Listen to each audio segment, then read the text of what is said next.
Good morning mga fitness. So today is Tuesday, January 7. So 5:24 AM. So, share ko ulit yung aking meal plan breakfast. 4 meal a day. So wala pa dyan yung lunch, snacks, diner. So ang goal ko is din bulking. So naka-calories. So plus tayo. May deficit. So iba siya na. So ang deficit, magbabawas ka ng pagkain. So magmaminus ka sa 300. Around of minus 300. Pag sa plus is plus 500. So ang goal ko is 2,620 calories per day.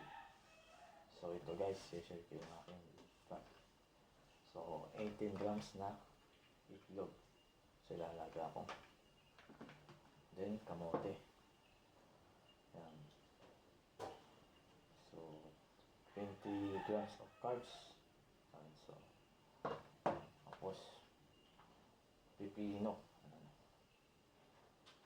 Tapos yung 27 grams of protein. Yan. So tapos yung sweet and creamy yummy peanut butter. Yan.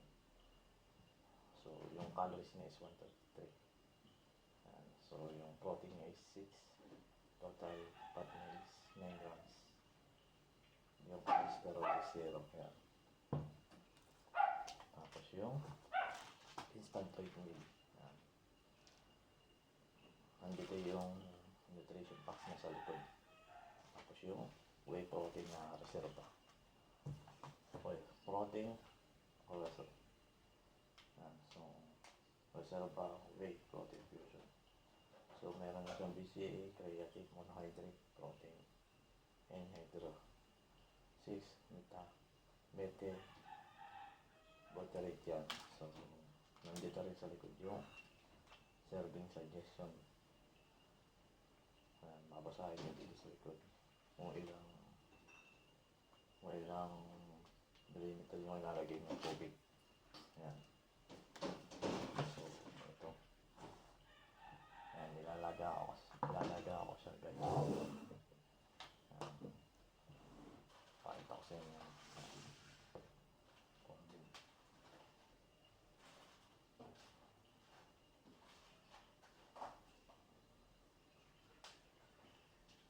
Tapos, ito yung aking packing box. Diyan ko siya nilalagay. Dito ko siya nilalagay.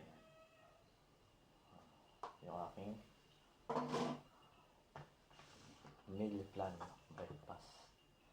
So ito guys, makakatulong to sa inyo kung diet niya. Tapos ito. So ang ginagawa ko naman dito sa reserva whey protein. So nilalagyan ko siya ng whey protein kasi yummy peanut butter din. Yung instant oatmeal. Tapos nilalagyan ko siya ng non-fat to guys.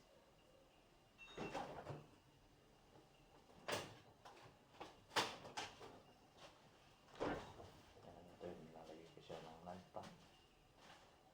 Yan, gatas. Ayan yung aking meal breakfast. Yan, pakita ko sa inyo. Yan.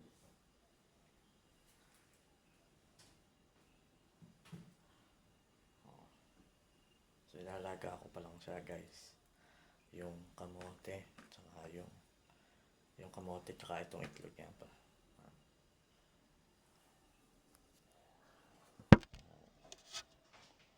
So sa lunch naman, so isang kanin lang ako. Isang kanin lang yung kinakain ko. Tapos sa snacks, so hindi masyado ako kain ng mga chicheria. Yan, hindi ako masyadong kain. Tapos tinatrack ko to sa aking My Fitness Pal. Yan. So sa tracking calories, hanggang hit ko yung aking calories. Tapos yung protein intake ko yun nasa 110. Tapos yung body fat ko, so medyo binababa ko na lang. Tapos carbs, yung kasi yung post ko kasi yung sa protein din sa carbs kasi nakalin ako. Okay, guys. Ito yung aking mga kinakain. So, breakfast pa lang yan guys. Wala pa din yung sa lunch. Lunch, snack, dahil yun. So, makikita ko kung ilang calories yung kinain ko pag tinak ko na siya. So, yun yung piniprepare ko siya. Itong aking meal plan. So, yun lang guys. Maraming salamat at stay fit and healthy lang palagi tayo. Tsaka laging alagaan ng kalusugan. Healthy lifestyle lang. So, stay fit, healthy. Coach Marsky nga pala.